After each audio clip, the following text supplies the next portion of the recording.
Salut tripeux de marde! Dans cet épisode du Crap of the Crap, on délaisse les productions The Asylum puis on se tourne vers un film produit par une compagnie qui a presque pas besoin d'introduction. Full Moon Features!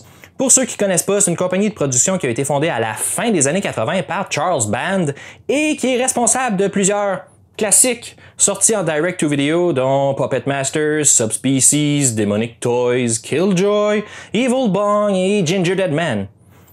Mais aujourd'hui, je vous parle d'aucun de ceux-là. Non, aujourd'hui, je vais plutôt vous parler du tout premier film de Full Moon que j'ai vu. Et oui, il y a un peu plus de 4 ans que ça, lors de la deuxième soirée Crap of the Crap, mes amis puis moi, on croyait être prêts à affronter tout ce que le cinéma avait de pire à nous offrir. L'excitation du débutant s'était emparée de nous et un sentiment d'invincibilité nous habitait. Comme si le fait qu'on avait réussi à passer au travers de 2 productions de The Asylum back-to-back avait fait de nous des pros de la marde. Est-ce qu'on pouvait être naïf? Il n'y a absolument rien qui aurait pu nous préparer à notre première incursion dans le merveilleux monde de Full Moon. Rien. Mais assez teasé, c'est quoi le film? Trouvé dans un bac de films en liquidation à 3$ puis acheté instantanément pour ensuite être placé sur une tablette. Hideous prenait poussière depuis des années dans ma bibliothèque entre Hellraiser Revelation puis The Hills Have Eyes avant qu'il fasse partie d'une soirée crap. En fait, non, c'est pas vrai. J'avais déjà essayé de le regarder par le passé, mais les 5-10 premières minutes m'avaient vraiment pas convaincu, puis j'avais plutôt opté pour Against the Dark avec Steven Seagal. Choix discutable, mais rien en comparaison avec Hideous. Charles Band est à la barre de ce film de mini-monstre sorti avec 10 ans de retard. Dans la même veine que Critters, Ghoulies, Gremlins, Dolls puis Puppet Master, tous des films sortis dans les années 80, Hideous reprend un concept utilisé maintes et maintes fois et nous le vomit à l'écran de la façon la plus what the fuck ever. Mais après les marionnettes, les poupées, les trolls et whatever what, sur quoi pourrait bien porter le film?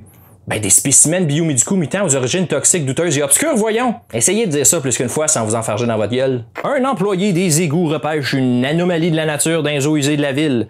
Aussi surprenant que ça va sonner, c'est pas la première fois que ça arrive. À ce qui paraît, on retrouve n'importe quoi dans ces eaux-là.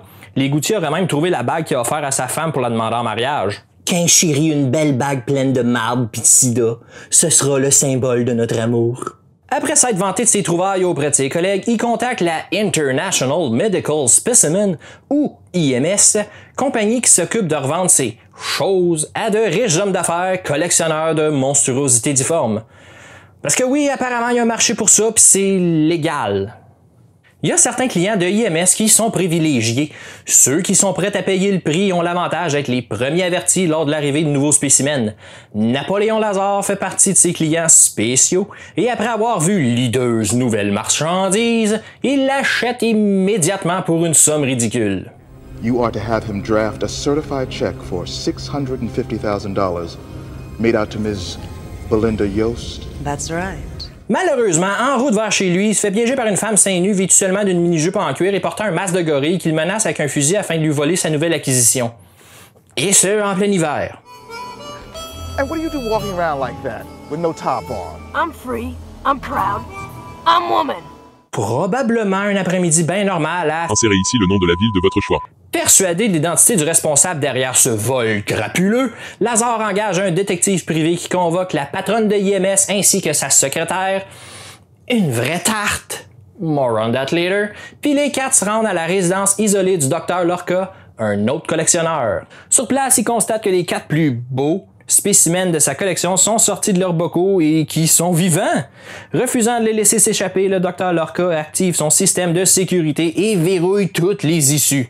Tous se retrouvent alors enfermés dans le château de Lorca avec les 4 créatures mutantes et cachées dans les murs, elles préparent leur plan machiavélique afin de regagner leur liberté.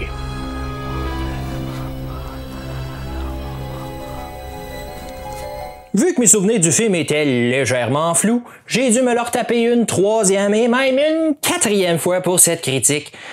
Et oui, j'ai vu Hideous un total de 4 fois maintenant. Une première fois lors de la soirée crap, une deuxième 2 ans plus tard pour en écrire la critique.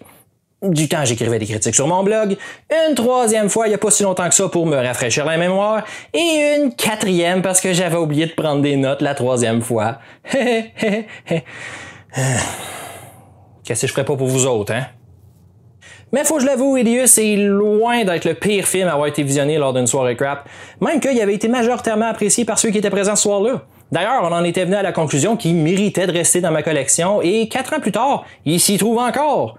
Mais aujourd'hui, en 2018, est-ce qu'il mérite toujours ce privilège-là? J'aurais tendance à dire oui, parce que même après l'avoir regardé 4 fois, Hideous réussit encore à me divertir. Et ce, malgré le fait qu'il se passe pas grand-chose durant ces 82 minutes. On a droit à beaucoup de scènes de dialogue et très peu d'action.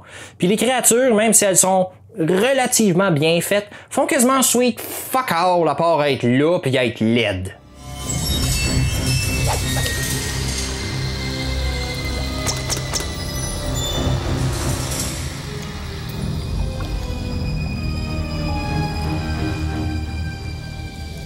I guess que la production a manqué de fond parce que c'est à peine si on les voit, c'est à peine si elles bougent, pis il y a vraiment pas beaucoup d'interaction entre elles pis les humains. Fait qu'une chance que les personnages ont presque toute une personnalité assez éclatée, sinon le film serait affreusement plate. Doc, you two want to be left alone? Yes, I think we do. Mais même s'il y a personne de sain d'esprit qui se comporte comme ça dans la vraie vie, no fucking way, ça donne lieu à des échanges assez divertissants. Well, shoot. I don't want to go to jail. There are lesbians there. I always thought that was one of the advantages. Puis éventuellement, la curiosité l'emporte. On veut savoir où s'en va cette histoire, ma foi, des plus farfelues, et c'est presque contre notre propre gré qu'on est poussé à poursuivre le visionnement. C'est soit ça, ou bien c'est le personnage de Shayla, l'assistante du docteur Lorca, qui est jouée par une actrice de film érotique et qui est très peu vêtue durant l'entièreté du film. Slut. You cheap slut. Hey, now slut I don't mind, but I'm a costly slut. Deal with it. Malheureusement, si Shayla et ses atouts nous poussent malgré eux à regarder un film qui pourrait être considéré comme un divertissement bas de gamme par une majorité de la population, c'est tout le contraire du personnage de la secrétaire de la patronne de IMS. Comme j'ai mentionné en début de vidéo, c'est une vraie tarte. Elle sait à peine écrire, elle comprend pas le sarcasme, puis un moment donné dans le film, il y a une tentative de running gag où elle répète de sa merveilleuse voix de cruche « What? Me too? » 4 fois à l'intérieur de 10 minutes. What? Me too?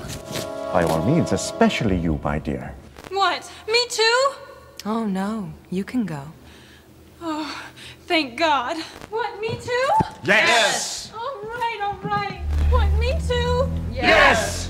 Ça aurait pu être drôle, mais après la 3e fois, c'est juste triste. Au moins, elle meurt pas longtemps après.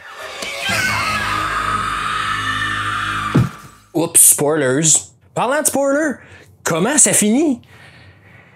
Honnêtement, de façon abrupte et peu satisfaisante. Puis le highlight du film, la créature qui réussit à monter dans un lit où se trouve la secrétaire conne afin de lui sucer un mamelon.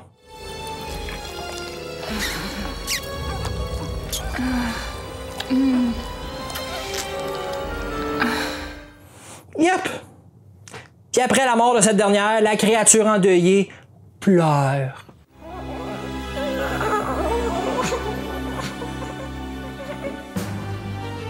Au final, avec Hideous, on se retrouve avec un film divertissant, mais sans plus. On rit par moments, mais souvent on s'ennuie. Même si c'est bien filmé et que les décors sont beaux, sérieusement, ça a été filmé dans un vrai château en Roumanie, ça a quand même l'air cheap. En plus, la quasi-absence de gore et la stupidité parfois trop poussée des dialogues pourraient devenir trop lourdes pour le spectateur moyen, empêchant le film de s'élever au même niveau qu'un incontournable du genre. Donc, un visionnement si vous êtes curieux. Une chose que je dois mentionner, le DVD est bourré de bandes-annonces et il y a quelques autres bonus qui ont l'air franchement intéressants, dont un making-of. Je crois donc que ça justifie ma décision de garder le film dans ma collection. Parce que oui, tout comme Lazare et Lorca, moi aussi je suis un collectionneur de l'étrange et Hideous retourne dans ma bibliothèque. En terminant, n'oubliez pas d'aller faire un tour sur Horreur Québec pour toutes vos nouvelles concernant le merveilleux monde de l'horreur. Et comme d'habitude, si vous avez aimé ma vidéo, laissez un petit thumbs up. Puis si vous aimez ce que je fais et vous voulez en voir plus, abonnez-vous à ma chaîne.